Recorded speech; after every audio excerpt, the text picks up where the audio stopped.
संभाजी महाराज पकडले गेले तेव्हा मावळ्यांनी काय केले? आपल्या इतिहासाकडे वळून पहा. स्वराज्याच्या इतिहासाची पाने कधीही उलगडून बघा. लाख मेले तरी चालतील, परंतु लाखाचा पोशिंदा जगलाच पाहिजे, ही भावना इतिहासाच्या पानापानात दिसते. आपल्या इतिहासात एकमेव अशी घटना आहे जिथे लाखांना वाचवण्यासाठी, स्वराज्य वाचवण्यासाठी लाखोच्या पोशिंद्याला आपला प्राण गमवावा लागला. ते नाव म्हणजे छत्रपती धर्मवीर संभाजी महाराज होय. जे घडले ते व्हायला नको होते.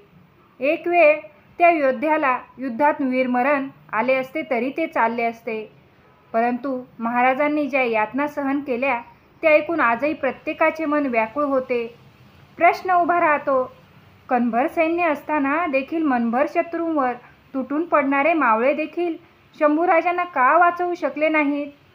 एकापेक्षा एक तलवारीवर मरण पेलून धरणारे मातब्बर सरदार देखील शंभूराजांना का सोडू शकले नाहीत? छत्रपतींच्या एका शब्दाखातर हजारोंची फौज सपासप कापून काढणारे स्वामिनिष्ठ मावळे त्यावेळी कुठे होते? मावळे तर खूप शूर पराक्रमी होते. तर सर्वांनी मिळून एकाच वेळी औरंगजेबावर हल्ला का केला नाही? संभाजी महाराज पकडले गेले तेव्हा मराठे काय करत होते? असे इतकेच नाही तर हजारो प्रश्न संपूर्ण महाराष्ट्राच्या मनात वाळवी जसे पोखरते तसे पोखरत आहेत. संभाजी महाराजांना मावळे सुखरूप सोडवू शकले नाही, याला देखील काही कारणे आहेत. त्यातील सर्वात महत्त्वाचे कारण म्हणजे ज्यावेळी संभाजी महाराजांना संगमेश्वरात मुघलांनी कैद केले, त्याचवेळी औरंगजेबाची लाखोची फौज स्वराज्यावर चालून आली होती. औरंगजेबाचा सरदार जुल्फिकार खानाने स्वराज्याची राजधानी असणाऱ्या रायगडाला वेढा दिला होता.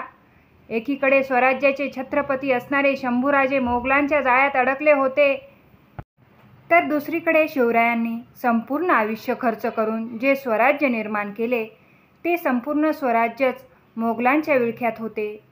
कोणतीही पूर्वकल्पना नसताना स्वराज्याची राजधानीच मोगलांनी घेरल्याने सर्व मावळे आणि सरदार स्वराज्यावर आलेले हे आक्रमण परतवून लावण्यासाठी सज्ज झाले.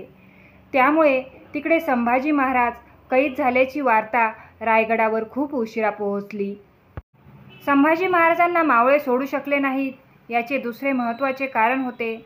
शंभूराजे कैद झाल्याची वार्ता ज्यावेळी औरंगजेबाला मिळाली त्यावेळी त्याने हजारोंची फौज पाठवून जागोजागी मराठ्यांची नाकेबंदी केली.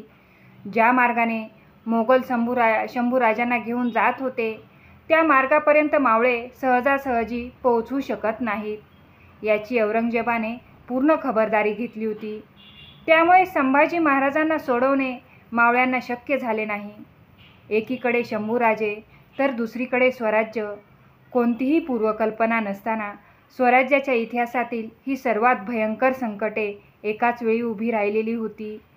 त्यातून मार्ग कसा काढायचा याचा मावळ्यांनी विचार करेपर्यंत शंभूराजांना मुघलांनी औरंगजेबाच्या छावणीपर्यंत पोहोचवले होते. या छावणीत औरंगजेबाचा तब्बल 5 लाखाचा सेनासागर उभा होता. असे असताना देखील तुमच्याही मनात प्रश्न उपस्थित होत असेल की मावळे तर प्रचंड शूर आणि पराक्रमी होते, तर सगळ्यांनी एकाच वेळी हल्ला का केला नाही? तर संगमेश्वरात संभाजी महाराजांना कैद केल्यावर मोगलांनी त्यांना बहादूरगडाकडे आणले आहे.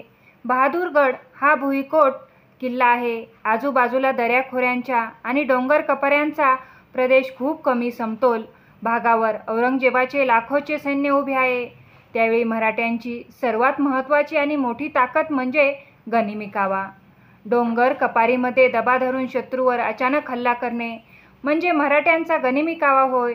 पण समतोल भागात 5 लाखांच्या फौजेसोबत समोरासमोर लढणे हे शक्य नव्हते. तसा प्रयत्नही केला असता तर कदाचित स्वराज्य संपले असते. महाराजांना सोडवण्याचे प्रयत्न झाले नाही असे नाही. संताजी धनाजी या जोडीने पराक्रम केले. माहिती पहिले त्यांना कळाली त्या जोत्याजी केसरकर आणि आप्पाशास्त्री दीक्षित यांनी देखील प्रयत्न केले.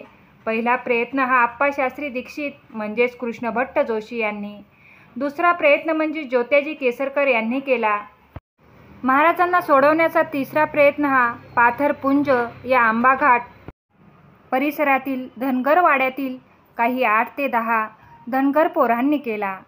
अजाणतेपणी मुकरब खानाला आंबाघाट परिसरातून वाट दाखवण्याचे काम त्यांच्या हातून घडले होते. त्यामुळे त्यांनी चूक लक्षात येताच एक वेडा प्रयत्न देखील केला. महाराजांना वाचवण्याचे खूप प्रयत्न झालेत.